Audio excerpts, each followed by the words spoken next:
Today is the day that we observe Epiphany. Epiphany Sunday is most famously the celebration of the wise men arriving to find the Christ child. The wise men traveled for what was likely years, meeting Jesus as a toddler or even older. They journeyed far, most of the time probably feeling pretty aimless, until Jesus himself was finally revealed to them. Epiphany Sunday is the day we remember that God reveals himself to us in ways we never thought possible.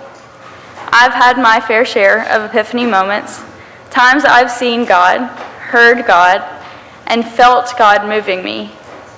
In Ephesians 3, we see how Paul has been called by God to serve others in ministry. Paul becomes a servant of the gospel because he encounters God on a road to Damascus. My epiphany has not come all at one time, like Paul. It's been smaller revelations over time.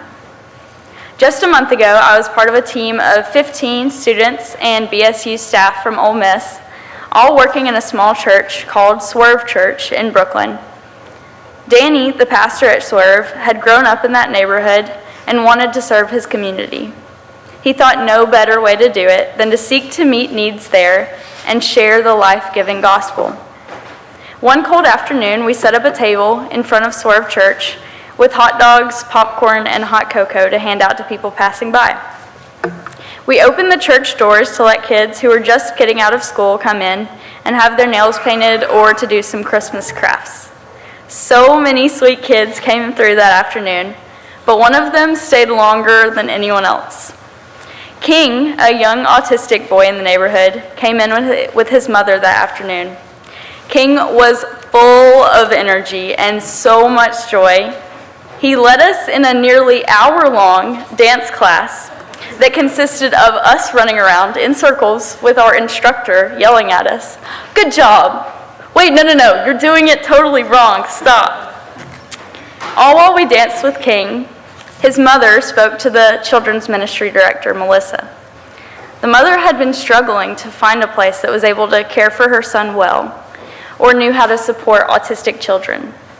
But the mother's face lit up when Melissa said, "Actually, we have 4 autistic children in our group now, and I've learned to help them, and we would love to have King join us." Melissa told us this after the dance class stopped and King went home with his mother. She told us she had been so confused as to what the Lord was doing, giving her many children with autism to lead. But she knew that is what had enabled her to talk to King's mother.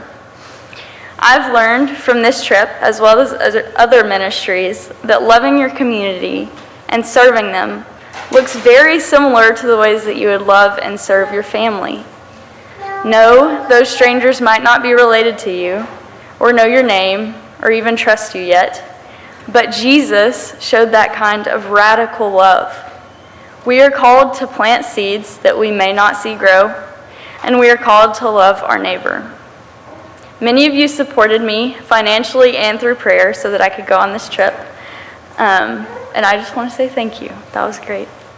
Because of you, I was able to be a servant of the gospel and to share the boundless riches of Christ with others. I have loved working in ministry, and I have made it a point to serve the Lord and his church ever since Brian and Micah gave me the opportunity to be a children's ministry intern at this church. The Lord has used my experiences through now 2 internships, missions, and summer camp to make me a better leader and servant for his kingdom. And he has taught me to love the Big C Church. For years, I have wondered what it would look like to spend the rest of my life doing ministry. I wondered if I would be able to live my life for the Lord with a secular job, or if the business of life would get to me and rob me of time to spend practically serving the Lord. Pastor Micah and Brian have told me for years that I should consider vocational ministry, but it wasn't until last year that I began to take that idea seriously. I attended convocation last year as a chaperone, and little did I know that during one of the closing songs, God spoke to Pastor Micah. All God said was, "I'm calling her to ministry." When Pastor Micah looked up, she saw me and Sadie. Which her? In May, Micah shared this story with me, and that's when I realized the Lord might have bigger plans for me than I envisioned. I am still discerning that call, trying to figure out where I fit in the Lord's plan, but I don't worry. I'll keep following him in obedience as best I can, and I'll trust that he will close doors that I don't need to walk through. I don't know what my role in ministry will look like, but I have peace in knowing that God's will be done as long as I follow him. I met a friend this past summer at camp. She was a counselor along with me, and she was planning to become a missionary after she graduated college. I asked her, "So how did you get your call to missions?" And she looked at me a little confused. And then she said, "Well, Jesus commanded us to go and make disciples. It wasn't really a choice. It's a command." Maybe that is really what we call to mind on Epiphany Sunday. God has revealed himself to us. And we're called to obey God's commands and make disciples of all nations.